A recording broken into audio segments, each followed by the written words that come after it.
Health partners का बहुत बहुत स्वागत करता हूँ। और देखिए कि आज हमारे साथ डॉक्टर सुमैली आसिफ मैम जुड़े हैं, जो एक एमडी साइकेट्रिक डॉक्टर हैं। और मैम पहले कि आप अपना इंट्रोडक्शन दे दीजिए हमारे हेल्थ पार्टनर्स को मैम। नमस्ते आप सभी को। थैंक यू जियो प्लेटफॉर्म मुझे आज ये वेबिनार के लिए इनवाइट करने के लिए। मैं डॉक्टर शमाइला आसिफ हूँ। मैं भुवनेश्वर उड़ीसा में साइकियाट्रिस्ट हूँ। यहाँ मेडिकल कॉलेज में प्रैक्टिस करती हूँ। एलर्जी बहुत नहीं होती हेलो। दिन में दो यस बार मैम बाकी कंटिन्यू। यस मैम कंटिन्यू, आप कंटिन्यू करिए। मेरा अभी 4 इयर्स का एक्सपीरियंस है। मैंने बहुत सारे केसेस यहाँ देखे हैं, लाइक साइकोटिक डिसऑर्डर्स हो गए हैं, फिर आपके एडिक्शन वाले केसेस। ये सब केसेस यहाँ काफी है उड़ीसा में। और जियो के थ्रू मैं और भी फॉरवर्ड देखती हूँ कि मैं कैसे रूरल हेल्थ केयर में अपना कुछ कंट्रीब्यूशन कर सकूं आप सभी के साथ जुड़ करके। आज जी यहाँ जी पर मैम। मैं सबके साथ कुछ मूड डिसऑर्डर्स के टॉपिक पर डिस्कस करूंगी।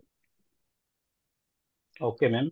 और जैसे कि सभी हेल्थ पार्टनर्स, मैं आपको एक ये सूचित करना चाहता हूँ कि रिसेंटली मैम अभी जियो ज्वाइन किए हैं।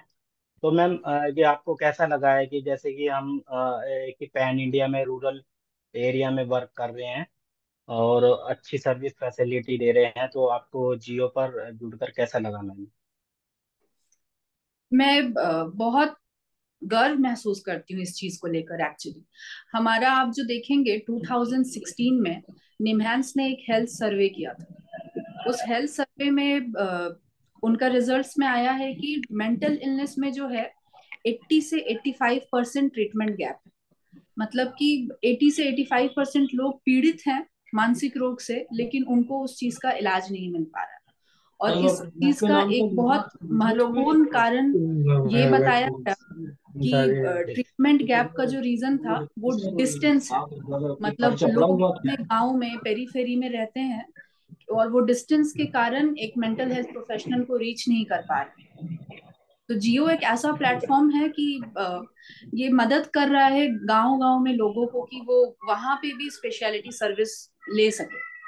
तो आप समझिए कितना बड़ा कंट्रीब्यूशन रहेगा अगर उस ट्रीटमेंट गैप को हम 20 से 30% भी रिड्यूस कर सकते हैं, तो कितने ही लोगों, करोड़ों लोगों की मदद हो जाएगी। यस तो मैम। बहुत ओके मैम, अच्छा है। Thank you so much ma'am. और हमारे सभी हेल्थ पार्टनर्स जो जुड़े हुए हैं, मैम से एक एक करके क्वेश्चन पूछ सकते हैं। जैसे कि आज का जो टॉपिक है मूड डिसऑर्डर का है, मैम ने अभी समझाया भी है। जी। अब सब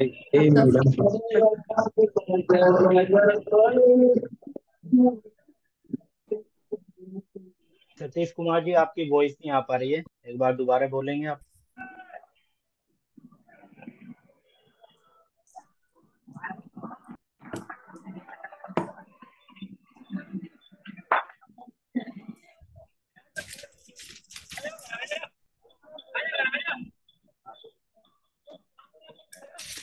मैम मैं ही क्वेश्चन जो है आपसे स्टार्ट करता हूँ मैम। जैसे कि जी। ये मूड डिसऑर्डर है मैम, जी। ठीक है। हाँ हाँ, प्रमोद यादव जी आप पूछ सकते हैं क्वेश्चन मैम से।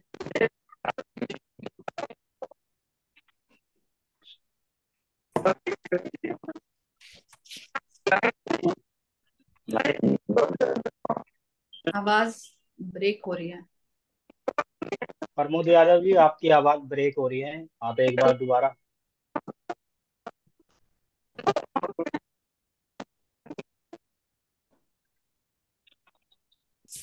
मैम मे भी नेटवर्किंग इशू अभी। नमस्कार मैम, मैं पुष्कर बात कर रहा हूँ टेली कंपनी के साइड से।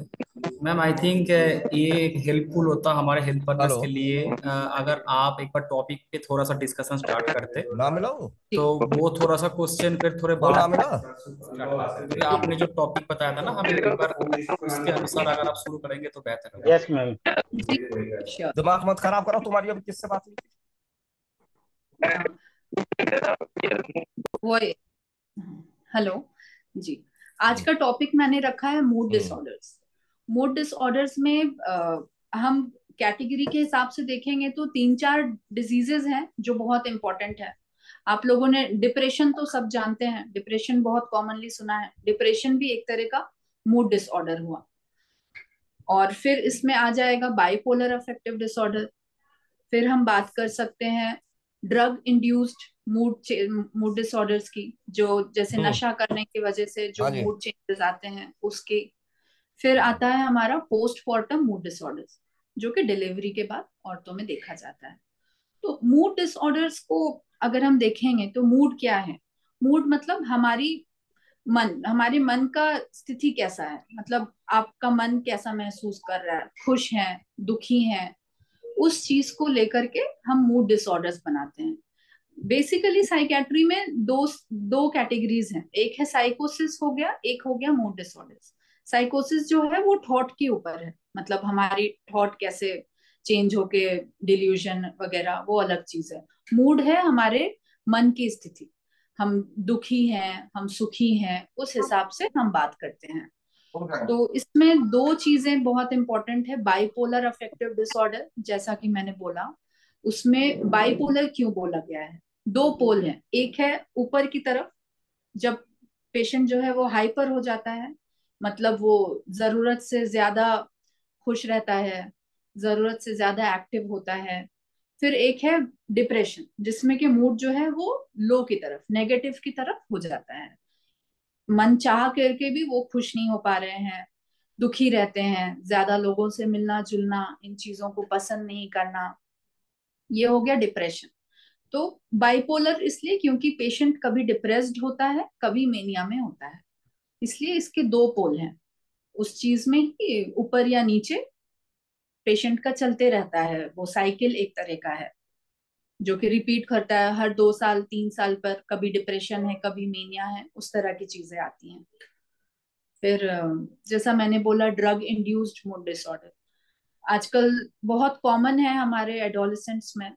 वो कैनबिस जो गांजा होता है उसका यूज करना, अल्कोहल का यूज करना। तो इसमें देखा गया है कि जो कैनबिस है, गांजा जैसे बोलते हैं, उसका बहुत प्रोमिनेंट इफेक्ट रहता है मूड पर, मूड चेंजेस पे। अगर पेशेंट 1 साल या 2 साल से ले रहा है गांजा और वो रिसेंटली कुछ सप्ताह 10 दिन हुआ है ज्यादा लेने लगा है या कम लेने लगा है, जब क्वांटिटी चेंज होती है उसकी, तो उसका इफेक्ट दिखता है मूड मूड पे। पेशेंट पूरा मैनिक हो जाएगा, अग्रेसिव हो जाएगा, ज्यादा बातें करेगा, किसी की सुनेगा नहीं, मारपीट, लड़ाई झगड़ा, बहुत ये सब होता है ड्रग इंड्यूस्ड मूड डिसऑर्डर। इसको ट्रीट करना थोड़ा आसान है, अगर हम पेशेंट का डी एडिक्शन का प्रॉब्लम सॉल्व करते हैं तो ये मूड डिसऑर्डर अपने आप ट्रीट हो जाता है। फिर जैसा मैंने बोला और एक कैटेगरी पोस्टपार्टम मूड डिसऑर्डर, मतलब कि डिलीवरी के 6 वीक तक, 6 वीक्स के अंदर 20 से 30% औरतों में ऐसा होता है कि उनका डिप्रेशन डेवलप होता है। 20 से 30% काफी बड़ा रेशियो है। उसमें जैसे शुरू में तो बहुत कॉमन है कि थोड़े भी औरतों को ऐसा फीलिंग्स आना कि हेल्थ के हिसाब से थोड़ा डाउन फील कर रही हैं, या डिलीवरी के बाद कुछ नेगेटिव थॉट्स हैं, फैमिली का प्रेशर रहा होगा कि बेटा चाहिए, बेटी हो गई, कुछ तरह के ऐसे स्ट्रेसर्स रहते हैं, वो बहुत कॉमन है, उसको हम पोस्टमार्टम ब्लूज बोलते हैं। लेकिन डिप्रेशन जो है वहां पर फिर एक क्लिनिकल कैटेगरी हो जाती है, मतलब मन का बहुत ज्यादा, हर हमेशा ही दुखी रहना, बातचीत नहीं करना, रोते रहना, जीने की इच्छा खत्म हो जाना, तो ये सब डिलीवरी के बाद भी देखा जाता है। तो मैं आज वही चाहती हूँ कि मैं कुछ साइंस एंड सिम्टम्स आपसे शेयर करूं मेनिया के, डिप्रेशन के, ताकि वो साइंस एंड सिम्टम्स हम आइडेंटिफाई करके पेशेंट्स को अगर रेफर करना है तो वो कर सके। मैं डिटेल में इस चीज के बारे में भी बात करूंगी। आप में से कुछ कोई क्वेश्चंस पूछना चाहते हैं तो free to ask. Okay ma'am, thank you so much ma'am, आपने इतनी अच्छी जानकारी दी है मैम। हमारे कोई हेल्प पार्टनर जो मैम से क्वेश्चन पूछना चाहते हैं?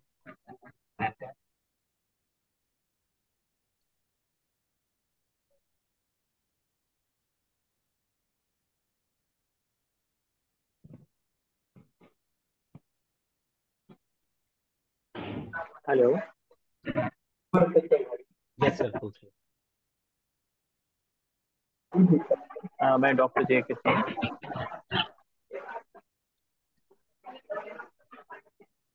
यस सर, पूछ लीजिए क्वेश्चन। वॉइस बहुत ब्रेक हो रही है।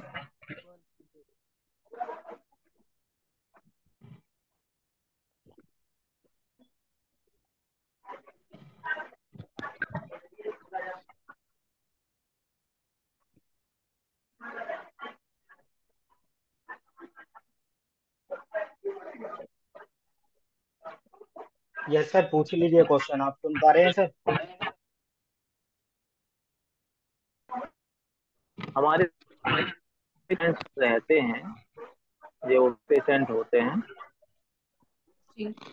तो वो, उनका क्या होता है कि मेल मेल पेशेंट जो होते हैं वो अपनी डेली लाइफ को रूटीन को लेकर के कुछ मूड में अपना कुछ ऐसा बना लेते हैं जिससे वो हमेशा डिप्रेस्ड रहते हैं।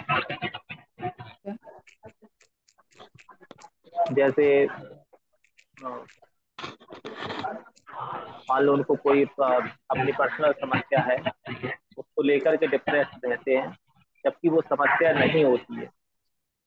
उसका ट्रीटमेंट भी करने के बाद वो सही नहीं होते हैं, तो उस कंडीशन में अपन को क्या करना चाहिए?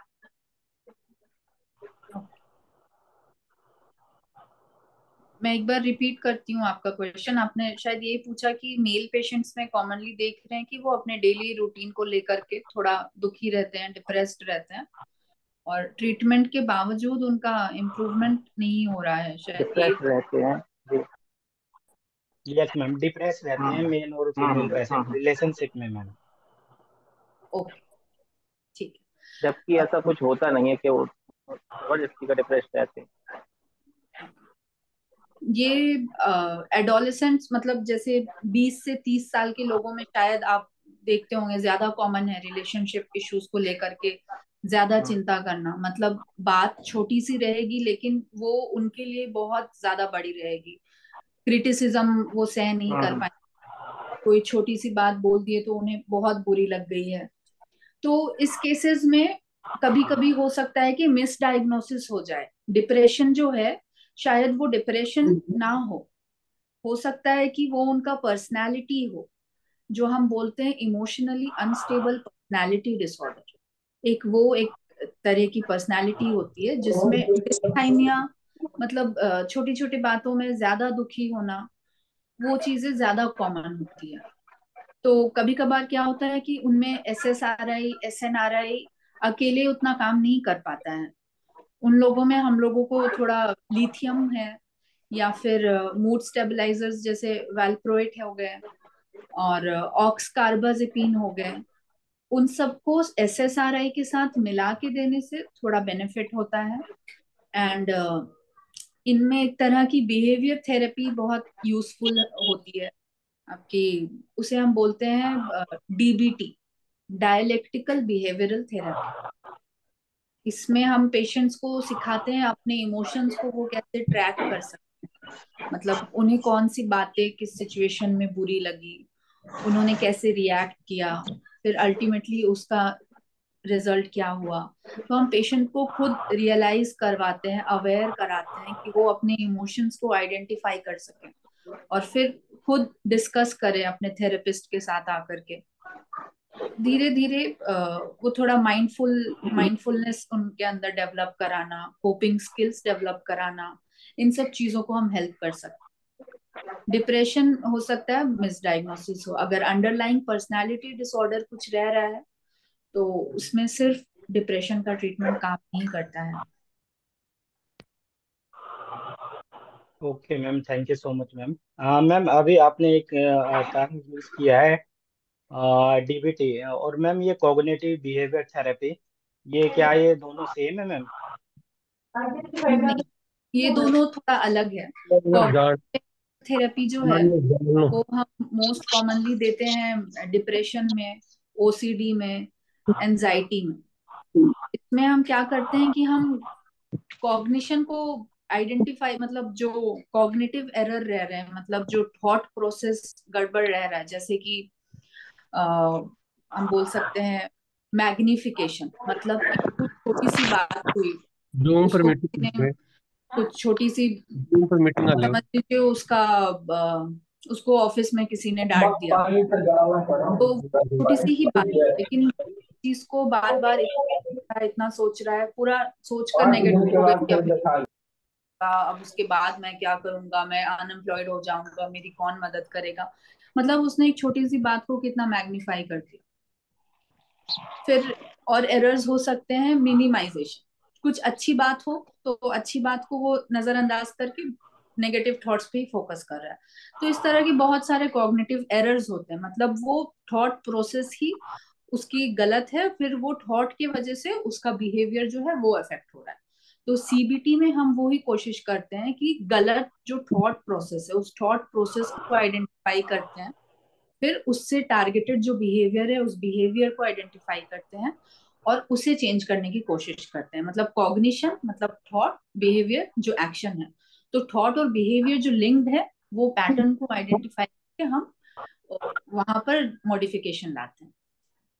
और डीबीटी में, डीबीटी होता है डायलेक्टिकल बिहेवियरल थेरेपी। ये खास करके निकाला गया है इमोशनली अनस्टेबल पर्सनालिटी के लिए, जो हम बोलते हैं। इसमें डायलेक्टिकल का मतलब है कि कुछ लोगों में करेंगे, उनका जो सोचने का तरीका है डायलेक्टिकल मतलब ब्लैक एंड व्हाइट। उनको अगर कुछ अच्छा लग रहा है तो वो बहुत अच्छा लग रहा है, और कुछ बुरा लग रहा है तो बहुत बुरा लग रहा है। मतलब एक बीच का बैलेंस उनके माइंड में नहीं है। अगर किसी से दोस्ती हुई है, वो उन्हें बहुत अच्छे लगे तो वो तुरंत बेस्ट फ्रेंड बन, फिर 4 दिन बाद कुछ झगड़ा हो गया तो वो तुरंत बहुत खराब हो गया। वो अपने इमोशंस को मैनेज नहीं कर पा रहे हैं, अपने रिलेशनशिप्स को मैनेज नहीं कर पा रहे हैं, तो उनमें ब्लैक एंड व्हाइट थिंकिंग बहुत ज्यादा होती है। तो डीबीटी में हम फोकस करते हैं माइंडफुलनेस पे, कि वो कैसे अपने आसपास की चीजों को अवेयर रहें, अपने सारे मतलब सेंसेस को पूरा एक्टिवेट कर सकते हैं। माइंडफुलनेस फोकस थेरेपी होती है डीबीटी, उसमें अलग ओके मैम, अलग थैंक यू मॉड्यूल्स सो हैं। मच मैम, आपने इतनी अच्छी जानकारी दी है। और कोई हमारे हेल्थ पार्टनर जो सर मैम से क्वेश्चन पूछना चाहते हैं? वो वो चाहते हैं कि मैं अपना बिहेवियर बदलूं, बहुत हद तक कोशिश करते हैं लेकिन फिर भी नहीं बदल पाते। तो उस कंडीशन में मुझे क्या करना, क्या चलाना है, क्या कंडीशन उस समय पेशेंट को कैसे उसको मूवमेंट करा सकते हैं कि वो दोबारा से अपनी उसी लाइफ में आ जाए। यहाँ पर हम उनको ट्रीटमेंट लूप पे लगातार रखना पड़ेगा। अगर मतलब एक जैसे थेरेपी का पूरा मॉड्यूल देना पड़ता है कभी कभी, वंस वीकली थेरेपी स्टार्ट करके कम से कम 12। और उन सब के बावजूद अगर ज्यादा रह रहा है, जैसे कि इम्पल्सिविटी है या चिड़चिड़ापन, गुस्सा, अगर ये सब बिहेवियर छोटे छोटे चीजें बहुत ज्यादा लाइफ में मतलब उनकी डेली लाइफ को इम्पैक्ट करती है, तो उन सब केसेस में हम लिथियम ऐड कर सकते हैं। लिथियम बहुत अच्छा काम करता है पर्सनालिटी डिसऑर्डर्स वाले पेशेंट में, और उनमें सुसाइडल आइडियाज वगैरह भी जनरली कॉमन एसोसिएटेड होते हैं। तो उस केसेस में सुसाइडल आइडियाज को करना, इम्पल्सिविटी को कंट्रोल करना, चिड़चिड़ापन, और उनका थोड़ा माइंड को थोड़ा काम रखता है। लिथियम हम ऐड कर सकते हैं एक एड ऑन थेरेपी की तरह। Thank you so much ma'am. और कोई हमारे हेल्थ पार्टनर मैम से क्वेश्चन पूछना चाहते हैं? Ma'am suicide. Hello. Hello. Hello. Hello. Hello. Good afternoon madam. जी। हेलो। जी मैं सुन पा रही हूँ, आप पूछिए। जी जी सर पूछिए। है जो 2 इयर्स पहले बहुत अच्छे थे, उसके बाद में कुछ मनी प्रॉब्लम हो गया, और उसके बाद में इतना मूड ऐसा डिसऑर्डर हो गया कि उनको रात में नींद नहीं आ रहा है, दिन में कुछ भी कर रहे हैं तो वही सोच रहे हैं कि जो क्यों ये वाला चीज क्यों किए हैं। वो वाला उसको अगर रात में कोई सजेशन भी देते हैं तो उसको नींद नहीं आ रहा है। तो ओके, उसके लिए अभी उसका ट्रीटमेंट क्या है मैडम? ठीक उसका है। मनी का आपने बताया प्रॉब्लम हो कि गया है उनको 2 साल 2 साल के बाद पहले में। भी ऐसी प्रॉब्लम कैसा हुई थी। प्रॉब्लम हो गया कि वो उस मनी से निकल नहीं पा रहा है, तो वो एक मन में बैठा लिया कि एक क्या काम कर दिया कि मेरे को ऐसा हो गया। तो ऐसा उसका सिचुएशन हो गया कि वो ना सो पा रहा है, ना रात में सो पा रहा है, उसको सिगरेशन देने भी कोई नींद नहीं आ रहा। ओके, ठीक है। तो इसका देखिए आप, क्या मैडम? हाँ, ओके, उनका पास्ट हिस्ट्री हमें थोड़ा समझना पड़ेगा। पास्ट में जो एपिसोड्स हुए हैं वो एपिसोड्स किस तरह के थे, प्योरली डिप्रेशन थे या मिक्स एपिसोड था, हाँ, वो डिप्रेशन पेशेंट मोड से में तो बात चला ही करके, गया है। हाँ, वो थोड़ा समझना पड़ेगा। काम कर रहा है कि सुसाइड कर देंगे, ये कर देंगे, मतलब अब उसको मतलब ऐसा कि कुछ बोला ही नहीं जाता। उसके लिए क्या ट्रीटमेंट है? जी जी सर, उनका जो आफ्टर वेबिनार सोच लेना है ना, आप ना मैम उनकी मैम सोच से है कि कंसल्टेशन। मैं क्या, मैंने कुछ बुरा किया है इसलिए मेरे साथ ऐसा हो रहा है, मतलब वो खुद को बहुत ज्यादा गिल्ट गिल्ट मान रहे हैं ना, गिल्टी मान रहे हैं। तो ये है डिल्यूजन ऑफ गिल्ट हो। कभी कभी जब डिप्रेशन बहुत हाँ, सीवियर हो जाता है तो उसमें तो कुछ तरह के साइकोटिक सिम्टम्स आ जाते हैं। जैसे अगर डिल्यूजन है, गिल्ट का डिल्यूजन है, तो वो एक तरह का साइकोटिक सिम्टम है। यहाँ पर हमें उनको एंटी साइकोटिक भी देना पड़ेगा। डिप्रेशन की दवाइयों के साथ एंटी साइकोटिक्स भी ऐड करना पड़ेगा। कुछ डिप्रेशन अगर अच्छे से पास्ट एपिसोड्स ट्रीट नहीं हुआ हो या मेडिसिन ले रहे हैं, छोड़ रहे हैं, तो वो धीरे धीरे ट्रीटमेंट रेजिस्टेंट डिप्रेशन में आ जाता है। साइकोलॉजिकल को दिखाया, साइकोलॉजिस्ट को दिखाए थे, लेकिन उसमें कोई रिस्पॉन्स ही नहीं आ रहा है। हाँ ठीक है ना, वही तो। नहीं, उनमें हम एंटी साइकोटिक्स ऐड करके देख सकते हैं। ट्रीटमेंट रेजिस्टेंट अच्छा, डिप्रेशन हो रहा होगा जी, हम उनका एंटी साइकोटिक्स दे करके ट्राई करते ठीक है मैम, तो अगर अगर पेशेंट आएगा तो हम आपसे कांटेक्ट करेंगे। हैं जी, बिल्कुल। ठीक है, thank you. Hello, thank you so नमस्ते। Much ma'am. जी सीएल पांड्या सर, जी बोलिए हाँ सर, पूछिए। नमस्ते मैडम, आपका बहुत बहुत स्वागत है। मैं थोड़ा सा लेट कर पाया, मेरे पास तो शुगर के ज्यादा मरीज आ गए थे, उनको अभी सूरज गुजरा सर को दिखाया है। अच्छा मैडम, है ये जो मूड स्विंग होता है, जैसे आज मूड डिसऑर्डर पे है कि मूड है, तो जी, इस मतलब क्या है कि इसके साथ ये मतलब क्यों होता है, मूड स्विंग क्यों होता है, इसके पीछे क्या वजह होती है मूड स्विंग की? 2 मिनट में आदमी होता है, 2 मिनट में ऐसा अंदर क्या मतलब केमिकल चेंज होता है? और इसका अपने जो डिवोशनल है, भक्ति से या भगवान की इबादत या खुदा की इबादत से इसका क्या रिलेशन है? यानी कुछ लोगों का 2 मिनट में भक्ति भाव या एक्सरसाइज करने के बाद में या पूजा पाठ करने के बाद में थोड़ा ठीक हो जाता है, तो इसके साथ इसका क्या रिलेशन है? और ये मूड स्विंग क्यों होता है मैडम, अंदर क्या केमिकली चेंज होता है, तो उसके बारे में बताइए थोड़ा। बिल्कुल। काफी अच्छा प्रश्न पूछा है आपने। स्पिरिचुअलिटी का जो है वो काफी डीप कनेक्शन है हमारे माइंड बॉडी के साथ। माइंड और बॉडी बॉडी काफी कनेक्टेड है एक दूसरे से। मूड स्विंग्स का अगर हम बायोलॉजिकल कॉज देखेंगे तो एक तो न्यूरो के थ्रू होता है। मतलब जैसे कि सेरोटोनिन हो गए या नॉरएपिनेफ्रिन हो गए, ये केमिकल जो है उसकी कमी हो जाती है बॉडी में। उस वजह से मूड जो है थोड़ा लो की तरफ रहना, चिड़चिड़ापन होना, इस तरह की चीजें होती है अगर उन सब की कमी है तो। और एक मूड जो हाइपर थोड़ा ज्यादा हो जाता है, उसमें आप देखेंगे कि जैसे एपिलेप्सी बोला गया है। एपिलेप्सी तो बहुत बड़ा टर्म है, मतलब उसमें ब्रेन के पूरे एरिया में जो है करंट जाता है और पूरे बॉडी को इन्वॉल्व कर देता है। लेकिन एपिलेप्सी की तरह नहीं होकर के एक बहुत माइल्ड फिनोमेना है, टर्म दिया गया है किंडलिंग। किंडलिंग बोला जाता है उसको। उसमें क्या होता है कि कहीं कहीं पर ब्रेन के कुछ एरियाज में, जैसे हमारा फ्रंटल लोब हो गया, प्री फ्रंटल कॉर्टेक्स जो है इधर, वहां पर माइनर छोटे छोटे ऐसे कभी हाइपर डिस्चार्जेस हो जाते हैं। तो उस वजह से भी हमारा मूड इफेक्ट होता है। इसलिए जो मूड स्टेबलाइजर्स हम यूज करते हैं, जो एपिलेप्सी के लिए भी यूज करते हैं, वो भी हम मूड में इसलिए ही यूज करते हैं, वो जो किंडलिंग फिनोमेना है उसको कंट्रोल करने के लिए।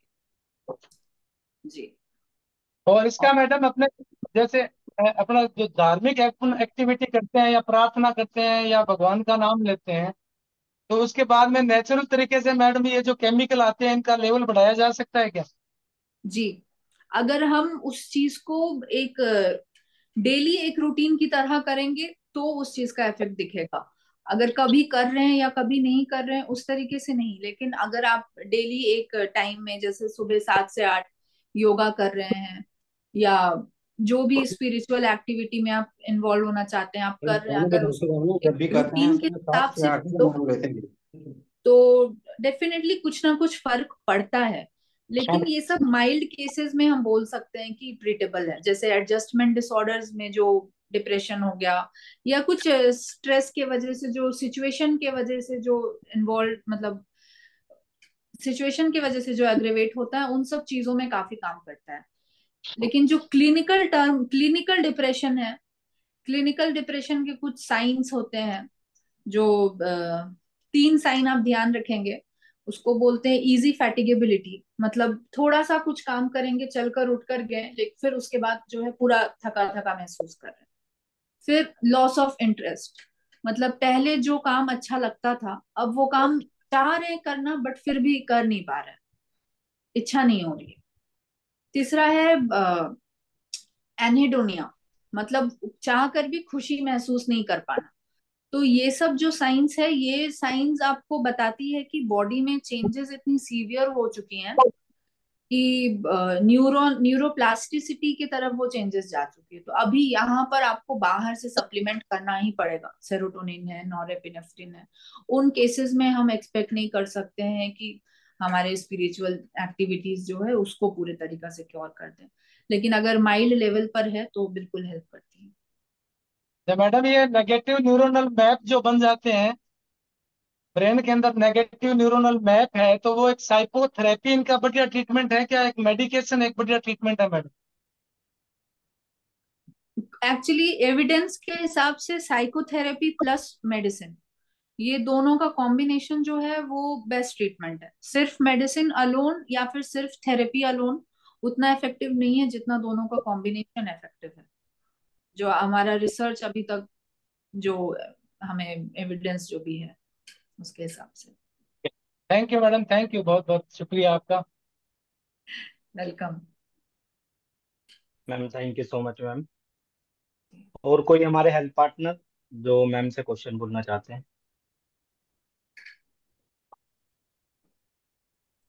सारे हेल्थ पार्टनर से मेरा रिक्वेस्ट है, जो भी क्वेश्चन पूछना चाहते हैं एक बार अपना हैंड रेस करें और अपना अपना माइक को अनम्यूट करके मैम को क्वेश्चन पूछ सकता हूँ।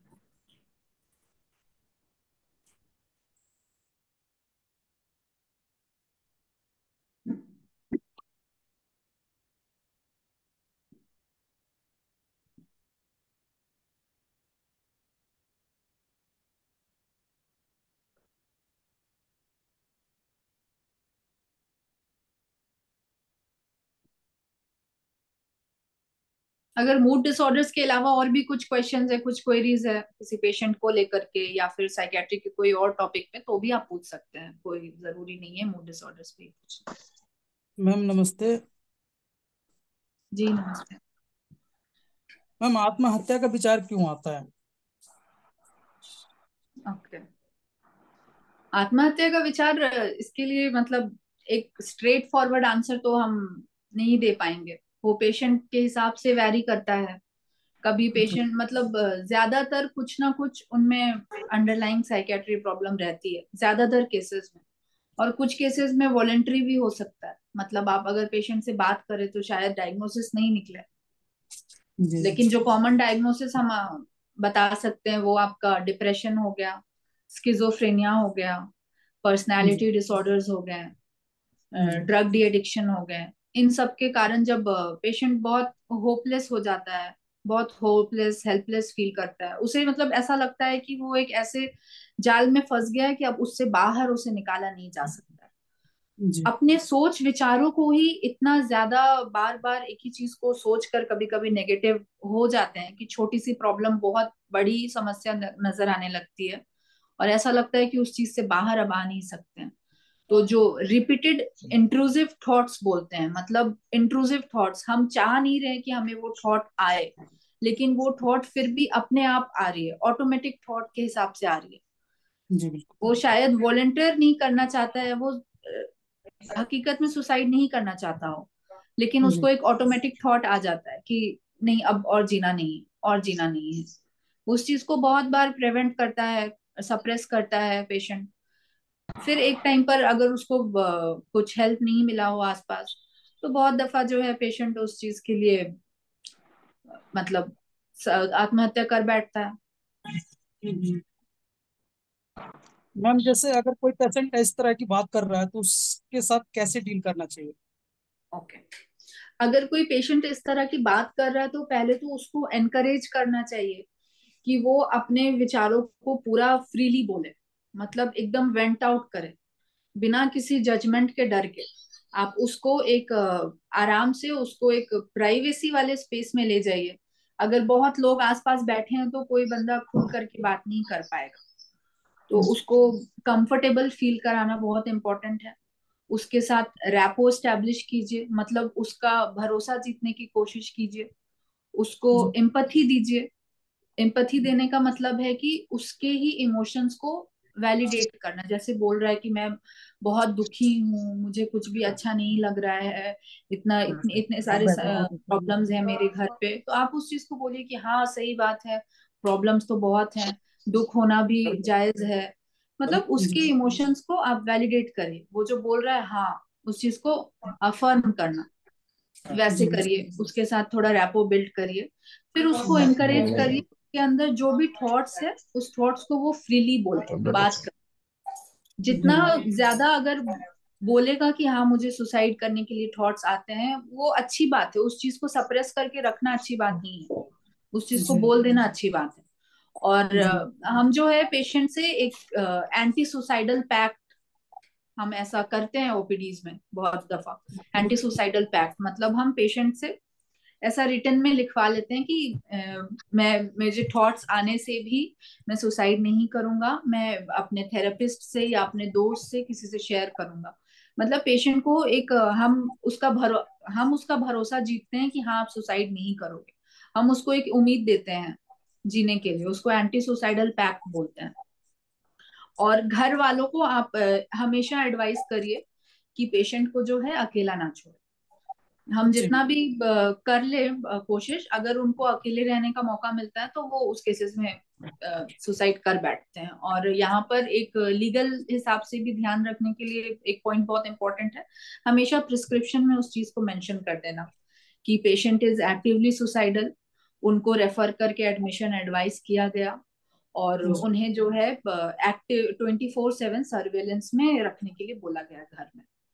तो उससे क्या है कि आप अपनी सेफ्टी भी ये कर सकते हैं और पेशेंट का जो है सिक्योरिटी भी थोड़ा बढ़ जाएगा। पेशेंट को अगर अकेला नहीं छोड़ेंगे तो चांसेस बहुत कम हो जाते हैं सुसाइड करने के लिए। और एक चीज है कि जब हम ट्रीटमेंट स्टार्ट करते हैं, SSRI देते हैं डिप्रेशन के लिए, तो जो पेशेंट में मैंने बताया कि साइकोमोटर रिटार्डेशन रहता है, मतलब उसको कुछ ताकत कुछ नहीं होता है, कुछ काम करने का इच्छा नहीं होता है, हिम्मत नहीं होती है, तो जब हम SSRI देते हैं तो ये चीज जो है, ये सिम्टम्स थोड़ा इम्प्रूव करते हैं, मतलब वो थोड़ा फुर्तीला फील करते हैं।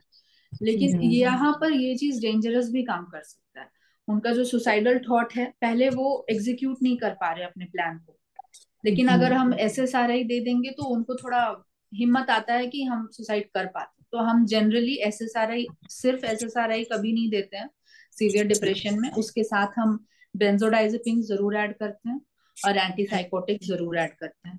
और इनिशियली अगर जरूरत पड़े तो लिथियम भी दे देते हैं। लिथियम बहुत ही प्रूवन है सुसाइड एंटी सुसाइडल ड्रग के लिए। लिथियम और क्लोजापिन ये दो ड्रग है जो FDA ने अप्रूव किया है सुसाइड के लिए। तो सुसाइड वाले पेशेंट अगर आए तो सबसे पहले आप उसकी सेफ्टी का ध्यान रखें, उसका भरोसा जीतें, एंटी सुसाइडल पैक्ट ले, और उसको डेफिनेटली एक साइकियाट्रिक कंसल्टेशन दें, क्योंकि वो मल्टीपल मेडिकेशंस की जरूरत है। हेलो जी ma'am, thank you so much ma'am. Naveen Vaishnav sir, आप पूछ सकते हैं ऑनलाइन क्वेश्चन बैठे मैम चलते से। दिखा करे जी वाला नाम नहीं आता तुम्हारा मोबाइल नवीन वैष्णव सर, आप पूछ सकते हैं क्वेश्चन मैम से। तो बैकग्राउंड में यार आवाज बहुत आती है, आप म्यूट क्यों नहीं करते सबको? इतना इरिटेटिंग होता है।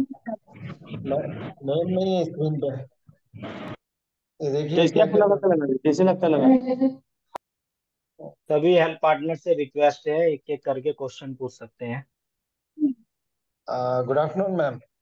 जी गुड आफ्टरनून। मैम, मेरा क्लिनिक पिछले 3 सालों से मैं रन कर रहा हूँ। काफी पेशेंट आते भी हैं मेरे पास साइकेट्रिक के, जीएडी, पर हम लोग उसको ज्यादा एंटरटेन नहीं करते क्योंकि प्रॉपर काउंसलिंग नहीं हो पाती है टेली कंसल्टेशन पे, पर डायग्नोस नहीं हो पाता। अगर आप ऐसा कोई क्वेश्चनियर हमें भेज दें ताकि हम पहले से पेशेंट की सारी हिस्ट्री उसको अपलोड कर दें आपको, तो बेटर रहता है। बाकी पेशेंट का उतना फेथ डेवलप नहीं हो पाया टेली कंसल्टेशन पे, स्पेशली इसमें साइकेट्रिक पेशेंट्स के लिए। मेरा पर्सनली ये मानना है, क्योंकि ओके हिस्ट्री कई बार मिस हो जाती है। जैसे आपको मैं कंसल्ट कराऊं, आप बिजी हो आपकी फिजिकल ओपीडी में, तो फिर वो फटाफट फटाफट में ना तो पेशेंट को सेटिस्फेक्शन मिलता है। ये बहुत कॉमन प्रॉब्लम है। तो ऐसा कोई क्वेश्चनर हो जो कि हम पेशेंट से पूरा लिखवा के 10-20 क्वेश्चन हो, फिर उसको अपने उस पे कंसल्टेशन पे अपलोड कर दें, तो आप वो भी डायग्नोस करने में थोड़ा इजी हो जाएगा और पेशेंट प्रॉपर डायग्नोस हो जाएगा। This is the problem actually. Okay. नहीं, क्वेश्चनर्स तो हमारे पास है, मतलब जो हम बहुत कॉमनली यूज करते हैं। डिप्रेशन के लिए अलग है, एंजाइटी के लिए अलग है, साइकोसिस के लिए अलग है, बहुत सारे क्वेश्चनर्स हैं। आप मुझे बोलेंगे तो मैं कई आपको। बार चीजें मैम जैसे मिस हो जाती है। पेशेंट कंप्लेन करता है कि इंसोम्निया, नींद नहीं आ रही, बाकी हम्म। चीजें वो पूछते ही नहीं डॉक्टर, और फटाफट में उसका वह ठीक है दे देते हैं। वो नहीं, फिर वो देखिए पेशेंट को रह जाता है, यार साइकेट्री मेरी मेरी साइकेट्री एक बात ही ऐसा नहीं समझ ब्रांच गई। है। साइकेट्री एक ऐसा ब्रांच है जिसमें हम इन्वेस्टिगेशन के ऊपर डिपेंड नहीं कर सकते हैं। हम पेशेंट से इन्वेस्टिगेशन हिस्ट्री लेते हैं और सब कुछ हम हिस्ट्री से ही इवेलुएट करते हैं, तो वहां पर बहुत जरूरी है कि पेशेंट को वक्त देना ही पड़ेगा। बिल्कुल वही तो। उस जैसे मैं अगर कोई पेशेंट को भेजता हूँ टेलीकंसल्टेशन, तो आप प्रॉपर टाइम दे पाएंगे उसको काउंसलिंग के लिए? क्योंकि फर्स्ट कंसल्टेशन में तो काउंसलिंग ही है मेरे हिसाब से। दवाइयाँ मेडिकेशन काम करती है, पर काउंसलिंग जब तक नहीं होगी पेशेंट फॉलोअप में आते ही नहीं है फिर दोबारा उनको। नहीं, बिल्कुल उनको मतलब 5 से 10 मिनट तो हम दे ही सकते हैं टेली बिल्कुल, कंसल्ट। इवन भले प्रायर अपॉइंटमेंट ले लेंगे आपसे, पर प्रॉपर काउंसलिंग मेरा मानना है उसमें बहुत जरूरी है। जब तक काउंसलिंग नहीं हो पाती है उसको वो फेथ डेवलप नहीं होता है। तो मैं भेजता हूँ एक आध पेशेंट, देखते ठीक है। हैं जी जी। बिल्कुल। मैडम, जी हेलो। यस सर, हाँ, पूछिए मेरे क्वेश्चन। एक पेशेंट है, उनका फादर है, बच्चे हैं, तो जी। उनका पढ़ाई में मन नहीं लगता है, कुछ में मन नहीं लगता है, उनसे थोड़ा हम बात करा रहे हैं। बोलो। हेलो। हेलो। हाँ मैम। जी। हाँ जी मैम, मेरा बताइए। बच्चा जिसका एज अभी 16 ईयर है। हम्म। हेलो। जी जी, बोलो 15 साल बोलो। जिसका एज 16 है, तो वो पढ़ने लिखने में थोड़ा वीकनेस है, कमजोर है और पढ़ता नहीं है। पढ़ने से भी उसका जैसे पढ़ता है तो पढ़ने के बाद याददाश्त थोड़ा कम रहता है। अच्छा। ठीक है। ये सब जैसे बात करने में दिक्कत होता है। क्या चीज में दिक्कत होता है? हाँ हाँ, तो क्या क्या शाम के दिक्कत? लिए करना ये सब पता है। सीधा कोई भी बात, जो कोई टॉपिक में बात करना है या अच्छा नॉलेज गेन करना है, उसमें उसमें उसको तकलीफ होता मतलब उसे पढ़ने से है। पढ़ने में उसके बिल्कुल इंटरेस्ट नहीं है। पढ़ाई की बात की जाए तो उसे। नहीं पढ़ने। हेलो। जी जी। पढ़ने बैठता है मैं, वो पढ़ता है, लेकिन उसको याद नहीं रहता याद नहीं रहता है। मेमोरी में। ठीक है। हाँ, याद नहीं उनका। रहता है। ओके। ठीक है, उनका हम एक आईक्यू असेसमेंट कर सकते हैं। आईक्यू असेसमेंट तो ऑनलाइन नहीं हो पाता है। आईक्यू असेसमेंट के लिए साइकोलॉजिस्ट के पास ही लेकर जाना पड़ेगा। आईक्यू असेसमेंट करने के बाद अगर आईक्यू ठीक आती है तो दूसरे कॉजेज हम देख। जी। मैडम, जी। उनको ईजी कराए थे तो नहीं आया। उनको नीरो भी दिखाए थे तो बोलते हैं इसका नीरो का कोई प्रॉब्लम ऐसा नहीं है, बट वो जो डिलीवरी भी हुआ था हम्म। तो वो टाइम से नहीं हुआ था, पहले ही हो गया था। कितना उसके पहले? लिए थायराइड भी कुछ हम लोग टेस्ट अभी तो हाँ नहीं, मतलब कितने महीने में डिलीवरी हो गई थी? बगल ही। तो आपसे हम कांटेक्ट करेंगे इनके बारे में, हाँ सर। ठीक है। पूरा आप एक डिटेल्स बार देंगे। जी लेकर जी आइए। सर, वेबिनार के बाद आप मैम ठीक से है। कांटेक्ट कर सकते हैं सर। ठीक है सर। और कोई ठीक है, हमारे हेल्प ठीक पार्टनर ठीक जो मैम से ठीक क्वेश्चन है, पूछना चाहते ओके हैं? मैम। गुड जी आफ्टरनून गुड मैम। आफ्टरनून। हाँ मैम, जैसे मेरा क्वेश्चन है कि जो फीमेल होती है 15 to 30 ईयर ओल्ड, हम्म तो क्या होता है सडन वो अनकॉन्शियसनेस हो जाती है मैम, और बाकी मैम फिजिकल काजेज में कुछ नहीं होता है, तो मैम उनको हम्म प्राइमरी ट्रीटमेंट में क्या देना चाहिए? हम्म। ये अगर फिजिकल कॉज कुछ नहीं है, सब रूल आउट कर दिए हैं, तो हम उसे डिसोसिएशन बोलते हैं। पेशेंट जो है कुछ ना कुछ अंडरलाइंग स्ट्रेस रहेगा, कुछ ना कुछ चिंता रहेगा उनके मन में, जो चीज वो बोल नहीं पा रहे हैं, सप्रेस करते हैं उस चीज को, मतलब खुद भी रियलाइज नहीं करते हैं। फिर वो जो बॉडी का एक मैकेनिज्म है कि वो बॉडी स्ट्रेस को जो है वैसे रिलीज कर रही है। आप एक एग्जांपल ले लीजिए, जैसे प्रेशर कुकर का। Pressure yes ma'am. कुकर में जब भाप बनते जा रहा है, बनते जा रहा है, जब पूरा भर गया तो वो सीटी मारता है। तो उसी तरह बॉडी में स्ट्रेस बन रहा है, बन रहा है, बन रहा है, वो कहीं रिलीज नहीं हो रहा है। वो बोल नहीं पा रही है किसी को, खुद समझ नहीं पा रही है क्या करना है। और अल्टीमेटली बॉडी जो है वैसे कन्फ्लिक्ट को रिजॉल्व करती है। Yes ma'am. अनकॉन्शियस मैकेनिज्म है, मतलब वो इंसान जान सोच कर ऐसा नहीं कर रहा है, बट वैसा होने से उसके बॉडी का स्ट्रेस जो है रिलीज हो रहा है। तो यस बहुत मैम। कॉमन है ऐसा केसेस होना, बहुत देखा है, खास करके फीमेल्स में कॉमन है। तो इसमें हम क्या करते हैं कि पेशेंट से बात करके पहले तो स्ट्रेस को आइडेंटिफाई करते हैं, क्या नहीं स्ट्रेस मैम, हो रहा नहीं है। मैम, जैसे सडन वो अनकॉन्शियसनेस है तो उसको कॉन्शियस करने के लिए क्या करेंगे? कॉन्शियस के लिए वो 15-20 मिनट में वो लोग खुद कॉन्शियस हो जाते हैं। उस टाइम पर ध्यान रखिए कि उनको अटेंशन नहीं देना है। उस टाइम पर फैमिली वाले या जितने पैनिक हो करके उनको जितना ज्यादा अटेंशन देंगे, तो वो प्रॉब्लम जो है और बढ़ेगी। Yes ma'am. सेकेंडरी गेन हमें कम करना है, मतलब उनको जो एम्पथी वैसे मिल रही है वो एम्पथी को कम करना है। बहुत ज्यादा घबराना नहीं है, समझना है कि इसका कुछ मतलब इसका न्यूरो कॉज या कुछ मेडिकल सीवियर कॉज, कुछ जानलेवा कुछ नहीं है, उस चीज को समझना है। और पेशेंट को छोड़ देना है, वो अपने वक्त से ही ठीक हो जाएगा। अगर उसको हम बहुत ज्यादा पैनिक होंगे उसके लिए, तो वो प्रॉब्लम और भी बढ़ेगी। नहीं, असल में मैम जो फैमिली के लोग होते हैं वो बहुत ज्यादा पैनिक हो जाते हैं, हाँ वही और बहुत होता ज्यादा है, उसको जो है चीज को बताना है केयर उनको करने जो है, लगते हैं मैम। उनको उस चीज का ही दिलासा देना है। और अगर बहुत ज्यादा कुछ है तो एक लोराजेपैम या क्लोनाजेपैम का पूरा 0.25 डोज का एक माउथ डिसॉल्विंग टैबलेट दे सकते हैं। Yes ma'am. लेकिन मेन है कि ओके उनको मैम। फैमिली वालों को समझाना पड़ेगा कि ज्यादा पैनिक नहीं हो, वो प्रॉब्लम कभी सॉल्व नहीं होगी और बढ़ते जाएगी। बाकी मैम जैसे कुछ लोग फिजिकली बताते हैं कि आई के पास प्रेस कर दो या ऐसा कुछ, ऐसा भी कुछ होता है मैम? बताते हैं प्रेशर, मतलब पेन देते हैं, पेन देने से बोलते हैं कि वो जो इंसान है उठ जाएगा, लेकिन वैसा करना सही नहीं है, यस मतलब मैम। एथिकल नहीं है ना। हमें समझना है कि पेशेंट जो कर रहा है वो तो जान समझ के नहीं कर रहा है, यस और मैम। उसको छोड़ देना है, उसके टाइम के हिसाब से वो उठेगा। बाकी घर वालों को समझना होगा कि पैनिक नहीं करना है, उनको एक बार में समझ में नहीं आएगी, ये चीज बहुत मुश्किल है। बाकी कोई मैम माँ इसके बाप, लिए क्या करना है उसके लिए बस? हाँ, मैम पेन मेरा देना एक अवॉइड क्वेश्चन था। सही नहीं है। Hello. Okay, thank you ma'am. जी हाँ थैंक यू मैम। जी जी सर मैम, पूछिए। मेरा एक क्वेश्चन था। मैम कुछ पेशेंट जो अपने क्लिनिक पे आते हैं वो मैम सीवियर ड्रंकर्ड होते हैं। हम्म तो मैम वो कभी कभी ऐसा है कि डेली रूटीन में वो ड्रिंक करते हैं, पर मैम कभी कभी वो छोड़ना चाहते हैं, पर उनके मन में ये बोलते हैं कि हमारे मन में आ जाती है कि कभी कभी हम ले लें ऐसा, और वो खुद मन से भी छोड़ना चाह रहे हैं ऐसा। हम्म। तो उनका क्या ट्रीटमेंट रहेगा मैम? उनके लिए हमारे पास एंटी क्रेविंग एजेंट्स बहुत सारे हैं, जिसकी वजह से अल्कोहल की क्रेविंग जो है वो कम कर सकते हैं।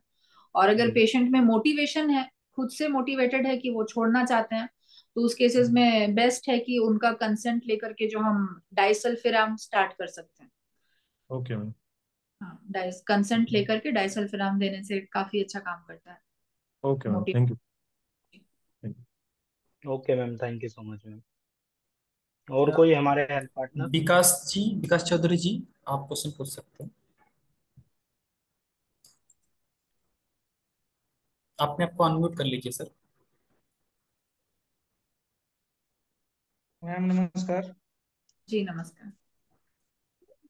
मेरा एक सिंपल सवाल था कि बहुत सारे केस आते हैं, जैसे विशेष करके जिनका उम्रदराज लोग जो आते हैं, तरह तरह की बीमारियां बताते हैं, इन्वेस्टिगेशन के बाद भी कुछ निकलता नहीं है रिपोर्ट्स में, जांच में किसी तरह का कुछ आता नहीं, फिर भी वो लोग उसी कॉम्प्लिकेशन को बताते रहते हैं हमेशा। उसके लिए क्या कुछ मैनेज किया जा सकता है कैसे?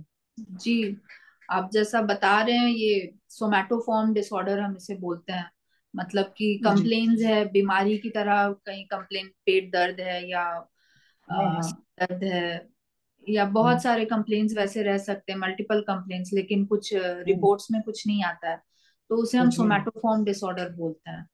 वो जी साइकियाट्री में ही आता है, और उसके लिए हम एंटी डिप्रेसेंट हो गया, एंटी साइकोटिक हो गया, उन सब चीजों को यूज करके सिम्टम्स जो है बहुत कम कर सकते हैं। पूरे तरीके से सोमैटोफॉर्म को ट्रीट करना तो इतना आसान नहीं है, लेकिन हाँ उनका सिम्टम इतना कम हो जाएगा कि उनको डेली लाइफ जो है थोड़ा इजी हो जाएगी। जी। बाकी जब तक वो धीरे धीरे समझेंगे उस चीज को कि हाँ मेरा ये जो पेन हो रहा है, हम्म, ये पेन का कारण है मेरा, मतलब मेरे सोच। माइंड की वजह से, हाँ जी सोच की वजह से, जब वो खुद उस जी। चीज को एक्चुअली समझ के एक्सेप्ट करेंगे तो उस टाइम तो पूरा ही आप कंप्लीट लोग उसको ट्रीटमेंट। साइकेट्री में रेफर कर सकते हैं? हाँ वो लोग को साइकियाट्री में ही रेफर करना चाहिए। बहुत परेशान हो जाते हैं उस तरह के पेशेंट्स, मतलब 4 साल 5 साल हम्म, निकल जाता है उनका डॉक्टर्स के पास जा जा करके, हम्म, इन्वेस्टिगेशंस करा करके, हाँ हाँ कुछ इम्प्रूवमेंट नहीं होता है, तो उनका मेन हाँ। ट्रीटमेंट तो साइकियाट्री में ही है। जी जी। जी जी। धन्यवाद। धन्यवाद। Thank you so much ma'am. Ma'am आजकल थोड़ा सा मेरा एक क्वेश्चन है। आजकल थोड़ा सा जी। एक कॉमन चल रहा है कि पेशेंट को चेस्ट पेन हो रहा है, ठीक है, और लेकिन ईसीजी उसने कराई वो भी नॉर्मल, टी ट्रोपोनिन सीकेएम भी कराया वो भी नॉर्मल। हम्म। मेरे ख्याल से इसको मैम कार्डियक फोबिया बोलते हैं। तो मैम इसमें हम एक मरीज को क्या करना चाहिए, कि कार्डियोलॉजिस्ट को दिखाना चाहिए या फिर साइकेट्रिक में जाना चाहिए? देखिए आइडियली तो ये जो सारे पेशेंट्स हैं वो बहुत बार क्या होता है कि इमरजेंसी में आते हैं। मैंने जितना देखा अपने रेसिडेंसी के दौरान 3 साल में, कई दफा देखा है कि ये जो स्टूडेंट वाले एज ग्रुप होते हैं, 18 से 25 27 साल वाले लोग, वो लोग ज्यादातर इमरजेंसी में आ जाते थे चेस्ट पेन को लेकर के। तो उस टाइम आइडियल जो है, बेस्ट तरीका है कि कार्डियोलॉजी क्लियरेंस ले लें। कार्डियोलॉजी वाले आकर एक बार देख लेंगे, वो क्लियरेंस दे देंगे कि नहीं हमारे तरफ से कुछ नहीं है। फिर जो है साइकियाट्री में आते हैं वैसे सारे पेशेंट्स, और आइडेंटिफाई करने में उनका डिसोसिएशन निकलता है या फिर पैनिक अटैक, पैनिक डिसऑर्डर, इस तरह की कुछ चीजें आती हैं। और यहाँ पर बेंजोडाइजेपिन्स काम करता है। इनका एपिसोडिक रहता है, मतलब कंटिन्यूअस नहीं चलेगा। कुछ समय के लिए चेस्ट पेन होता है फिर ठीक हो जाता है, तो 5-6 महीने का इनका एसएसआरआई और बेंजोडाइजेपिन का शॉर्ट कोर्स दे देने से इंटेंसिटी काफी कम हो जाती है। Okay ma'am, thank you so much ma'am. और कोई हमारे हेल्थ पार्टनर जो मैम से क्वेश्चन करना चाहते हैं, हैंड रेस कर ले अपना।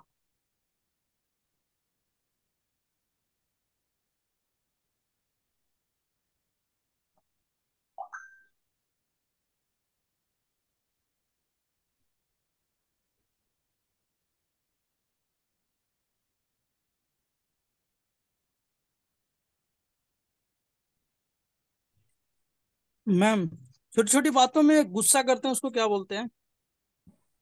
जैसे कोई पेशेंट आओ ना, छोटी छोटी बातों में बोलते हैं कि यार थोड़ा सा कुछ कोई कह देता है ना तो मैं हाइपर हो जाता हूँ, इसके लिए क्या करना चाहिए? इसके लिए ये यहाँ पर वही टर्म आ जाता है फिर से, इमोशनल अनस्टेबल पर्सनालिटी। जैसे तो हाँ यहाँ पर मूड स्टेबलाइजर्स दे सकते हैं, लेकिन क्योंकि वो चीज पर्सनालिटी में इतना ज्यादा है तो बहुत लंबे समय के लिए नहीं मेडिसिन। मैम, जैसे शॉर्ट टाइम के लिए, जैसे लड़कियों में या फिर औरतों में, मतलब ऐसा बताते हैं कि यार घर में किसी ने कुछ कह दिया, अब वो ऐसा लगा जैसे किसी ने कुछ उसको पहाड़ी तोड़ दिया, मतलब बहुत प्रॉब्लम हो जाती है। जी वो यही मतलब मैंने डर। बताया उस वक्त कि इमोशनली अनस्टेबल जो पर्सनालिटी डिसऑर्डर है ये उन कैटेगरीज में आते हैं।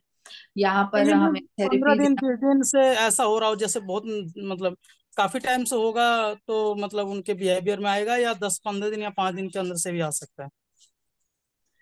देखिए, अगर पर्सनालिटी है उनकी तो वो चीज उनके बिहेवियर में, उनके सोच में आप 17-18 साल की उम्र के बाद आपको देखने को मिलेगा। और उसमें कभी कभी माइक्रोसाइकोटिक एपिसोड्स हो जाते हैं, मतलब कि सीवियरिटी बहुत बढ़ जाती है। तो उस सीवियरिटी बढ़ जाने के लिए हम दवाइयां दे के कंट्रोल करें, ठीक है, लेकिन उनको बहुत लंबे समय के लिए सिर्फ दवाइयां काम नहीं करती हैं। उनके लिए हमें ट्रीटमेंट थेरेपी देना पड़ता है, जिनमें वो खुद अपने इमोशंस को ट्रैक करके समझेंगे और कि मुझे इस सिचुएशन में ऐसा हो रहा है। और ज्यादातर बहुत कॉमन है, आप देखेंगे ये जो पेशेंट्स होते हैं उनका कुछ ना कुछ चाइल्डहुड ट्रॉमा रहता है। उनके अंदर, मतलब बचपन से ही उन्हें ऐसा, उन मतलब वो जो ग्रोइंग ईयर्स में ऐसा फील करते हैं कि उन्हें कोई प्यार नहीं करता है, उन्हें कोई ध्यान नहीं देता है। इस हाँ, ये तरह की बिल्कुल। ट्रॉमा के साथ वो बड़े हुए होते हैं। तो जी हमें उनको मैम। पूरा उनके ट्रॉमा को टच करके उनको फील कराना पड़ता है, उस वक्त पे ले जा करके जो फील किए हैं वो सब चीज जब वो बोल के अपना मन हल्का करते हैं, और जब वो खुद समझते हैं कि हाँ, मुझसे ये गलतियां हो रही थी, मुझे इस सिचुएशन में मैं ऐसे रिएक्ट कर रही थी, तो धीरे धीरे उनको समझ में आता है। और 30-35 ईयर्स के आसपास ये सब चीजें थोड़ा कम हो जाती हैं। तो ये थोड़ा देखा जाता है, फीमेल्स में बहुत ज्यादा कॉमन है। जी मैम, छोटी छोटी बातों में मतलब अजीब सा बिहेव भी चेंज हो जाता है ना, तो मैम उसके जी लिए कोई टैबलेट्स जैसे बिहेव मतलब आप समझ लीजिए हाँ, सर। दे सकते हैं बहुत। हम।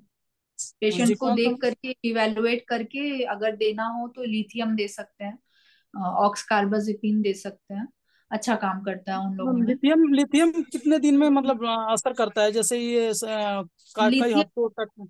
लिथियम असर करने में आपका 15 दिन लग जाता है। 15 दिन। जी। और सेरटा भी मैम दे सकते हैं क्या उसमें? जी, सेरटा। क्या पूछा आपने? सेरटा टैबलेट भी दे सकते हैं क्या? सर्टा, हाँ, हाँ। सर्ट्रालिन दे सकते हैं, अगर डिप्रेशन है साथ में तो देने में काम आएगा। ऐसे सिर्फ सर्ट्रालिन का बहुत ज्यादा रोल नहीं रहेगा।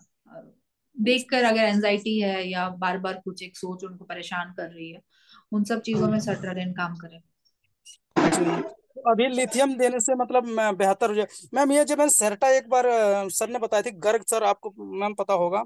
जी जी हमारे उसमें पैनल में हैं, काफी अच्छे डॉक्टर हैं। तो उनसे जी। मैं कई सारे मरीज दिखाए, तो उसमें ये समस्या आई ना, जैसे सेरेटा हम दिए तो उसको स्लीपिंग डिसऑर्डर हो गया, यानी कि सोने में प्रॉब्लम हो रही थी उसे। जी, सर्ट्रालिन जो है वो एक्टिवेट करती है ना बॉडी को, तो इसलिए उसके वजह से इंसोम्निया होता है। जी। और आप लिथियम ऐस- जी लिथियम का साइड इफेक्ट क्या है मैम? जैसे आपने काफी काफी इसके बारे में मतलब बोला है, तो मैं ये जानना जी चाह रहा हूँ, जैसे आपने किसी को लिथियम दिया है ना, हाँ। तो उसका साइड इफेक्ट भी मतलब जैसे ये सेटा का है, ये साइड इफेक्ट जैसे ये क्या नाम, स्लीपिंग डिसऑर्डर, यानी कि सोने में प्रॉब्लम हो जाता है, तो क्या लिथियम करना? का एक साइड इफेक्ट है जो हमें ध्यान मॉनिटर करना पड़ता है एक्चुअली, कि वो किडनी को डैमेज ना करे। यूजुअली नहीं करती है, जो डोज में हम देते हैं नहीं करती है, लेकिन हम उसको मॉनिटर करने के लिए सेरम लिथियम लेवल्स हो गया, फिर किडनी की जो फंक्शन टेस्ट है वो सब हम करते हैं। और पेशेंट को ये एडवाइस करना है कि अगर बार बार बाथरूम जाना पड़ रहा है, ये चीजें हो सकती हैं, बार बार बाथरूम लग सकता है उन्हें, यूरिन जी जी आउटपुट बढ़ जाता है, तो ये सब साइड इफेक्ट है लिथियम का, वो समझना पड़ेगा। अगर किसी को वैसा हो रहा है तो फिर बंद करना पड़ता है, लेकिन जी जी। यूजुअली होता नहीं है। लोग तो 15-20 साल निकाल देते हैं लिथियम पर। अगर मॉनिटर करके डॉक्टर से ठीक से दिखा करके ले रहे हैं दवाइयाँ तो प्रॉब्लम नहीं होती है। मैम इसकी आदत तो नहीं बनती ना, क्या, क्योंकि लिथियम एक पेशेंट ले रहे थे, तो अब वो छोड़ नहीं पाते हैं। देखिए, अगर पर्सनैलिटी वाले पेशेंट हैं और वो लिथियम ले रहे हैं तो उनको जरूरत पड़ सकती है हमेशा लेने की, लेकिन अगर एपिसोड्स वाला जैसे बाइपोलर अफेक्टिव डिसऑर्डर है तो उस केसेस में हम बंद कर देते हैं। और उसमें आदत नहीं होती है, लिथियम की आदत नहीं बोल सकते हैं उसको, लेकिन कभी कभी इतना अच्छा काम करता है लोगों में कि उनकी पर्सनैलिटी जो है पूरा उभर कर बेहतर हो जाती है ना, फिर वो उस चीज को छोड़ने के बाद ऑब्वियसली उसका इम्पैक्ट रहता है। पर इसको डिपेंडेंस नहीं बोलेंगे हम, लिथियम आदत छोड़ नहीं नहीं होती। पाते हैं ना, जैसे मैम आपने बताया बिल्कुल सही, कि छोड़ नहीं पाते हैं, मतलब लेते हैं, चलो लेना पड़ेगा, ऐसा मतलब उनका मूड में फील होता है कि यार लेते तो अच्छा रहता है, ऐसा फील होता है। जी तो लेने से आपने बताया किडनी में प्रॉब्लम होती है, किडनी का बहुत से टेस्ट लोग वगैरह भैया कराते वो रहना जल्दी चाहिए। जाते हैं। मॉनिटर करेंगे, अगर वैसा कुछ समस्या नहीं है तो ले सकता है पेशेंट। अगर देखिए रिस्क बेनिफिट हर चीज में देखना पड़ता है ना। अगर वो दवाई नहीं ले रहे हैं तो वो उनको कितना नुकसान हो रहा था, और दवाई लेने के बाद अगर सिर्फ लेना ही पड़ रहा है और कुछ नुकसान नहीं हो रहा है तो लेंगे, क्या कर सकते हैं। डायबिटीज हो गई, थायराइड हो गई, ये सब चीजें तो ऐसी ही है, लाइफ लॉन्ग मेडिसिन चलती है। तो अगर यस मैम। कुछ केसेस, कुछ सीवियर केसेस ऐसे होते हैं कि उनको बहुत लंबे समय के लिए देना पड़ता है, तो हम देंगे, रिस्क बेनिफिट देख करके देना पड़ेगा तो देंगे। जी मैम जी। जैसे 18-19 या उस ये भी दे सकते हैं, जैसे इसके एज लिमिट तो नहीं है ना जी, इतने एज में देनी चाहिए? हाँ नहीं, ओल्ड एज में हम थोड़ा केयरफुल रहते हैं, क्योंकि ओल्ड एज में ऑलरेडी किडनी जो है कम प्रोड्यूस करता है यूरिन ना, तो ओल्ड जी एज में हमें थोड़ा केयरफुल रहना पड़ता है। जी मैम। तो लिथियम किसी भी मतलब मूड डिसऑर्डर में दे सकते हैं, मतलब वैसे नॉर्मली? जी दे सकते हैं। जी मैम, थैंक यू। मेरा एक क्वेश्चन है। जैसे जी कुछ पेशेंट होते हैं मैम, वो अचानक से बहुत ज्यादा उनके अंदर पावर आ जाती है, एकदम खाना खा लेते हैं। तो मैम साइकेट्री में ऐसी कौन सी डिजीज होती है जो अचानक ऐसा हो जाता है मैम? जी, मैंने शुरू में बात की उस बारे में, बाइपोलर अफेक्टिव डिसऑर्डर मैंने बताया। जब पेशेंट का मूड हाइपर की तरफ हो जाता है, हम उसे मेनिया बोलते हैं। उसमें क्या होता है कि पेशेंट बहुत पावरफुल, बहुत खुशी महसूस करता है, लोगों से हंसते गाते रहेगा, ज्यादा पैसे खर्चा करेगा, एनर्जी लेवल्स बहुत बढ़ जाएंगी, अनजान अनजान लोगों से भी इतने अच्छे से मिलेगा जैसे उनको बहुत पहले से पता हो। तो मतलब जो भी मूड एक इंसान का, जैसे आप जब खुश हो आपका मूड बहुत खुशी का अच्छा। रहता है, तो वैसे ही उनका वो मूड बहुत खुशी का रहता है, लेकिन वो पूरा परवेसिव एंड परसिस्टेंट, मतलब कम से तो कम मैम 4 दिनों एनर्जी लेवल या मतलब इतना बढ़ जाता है कि जैसे जो दो जी तीन लोग मिल के कर सकते हैं तो वो काम वो अकेले कर देते हैं, या बहुत जी ज्यादा कुछ लोग खाना खा लेते हैं, जैसे पता बिल्कुल। चले कहते हैं ना कि जो दो तीन लोग खाना नहीं खा पाएंगे वो अकेले खा लेते हैं, ऐसा भी हो जाता है। इसको मेनिया बोलते हैं। ये हमारे बाइपोलर अफेक्टिव डिसऑर्डर का पार्ट है। इसके लिए हम मूड स्टेबलाइजर्स, एंटीसाइकोटिक्स दे करके पेशेंट को काम डाउन करना पड़ता है। मेडिसिन देने से सिम्टम्स जो है 15 से 20 दिन में कंट्रोल में। अच्छा, जैसे मैम जैसे कुछ खासकर फीमेल पेशेंट होते हैं, खासकर जैसे कुछ देखा है मैंने मज़ारों पे है, या पता कुछ स्थानों पे जाके वो वैसे सिर बहुत हिलाती हैं। तो मैम ये भी कोई डिजीज होती है क्या? बहुत दफा हम इसको डिजीज नहीं बोल सकते हैं, ये सब चीजें कल्चरली भी बहुत जगह प्रेजेंट रहती है, तो अगर वो कल्चर के हिसाब से तो उसको हम डिजीज फिर नहीं बोल सकते हैं। और नहीं नहीं, ऐसा है जैसे मैं मत कुछ लोग कहते हैं कि इनके ऊपर माता जी आ गई, कोई कहता है कि इन पे वो आ वो गए, इस तरह का मैम। उसको हम डिसोसिएशन बोलते हैं। ट्रांस एंड पोजेशन स्पेल होता है। पेशेंट यस ऐसा मैम। फील करता है कि उसके अंदर कोई सवार हो गया, उसको हमारे डायग्नोसिस में बोला जाता है ट्रांस एंड पोजेशन स्पेल। ये यस मैम। साइकियाट्री में ही आता है। जी यस मैम, ये डिजीज ही होती है ना मैम? जी, ये डिजीज होती है। Okay, thank okay ma'am, thank you so much ma'am. आपने बहुत अच्छा डिटेल में समझाया, और बहुत अच्छा वेबिनार के थ्रू हमारे हेल्थ पार्टनर को इतनी जानकारी हुई, नॉलेज हुई। और मैम बहुत बहुत धन्यवाद, आप वेबिनार में जुड़े हैं। और मेरे सभी हेल्थ पार्टनर्स को भी बहुत बहुत धन्यवाद वेबिनार्स में जुड़ने के लिए। Okay thank you. Ma'am, thank you so much ma'am. You all health partners. Okay. You.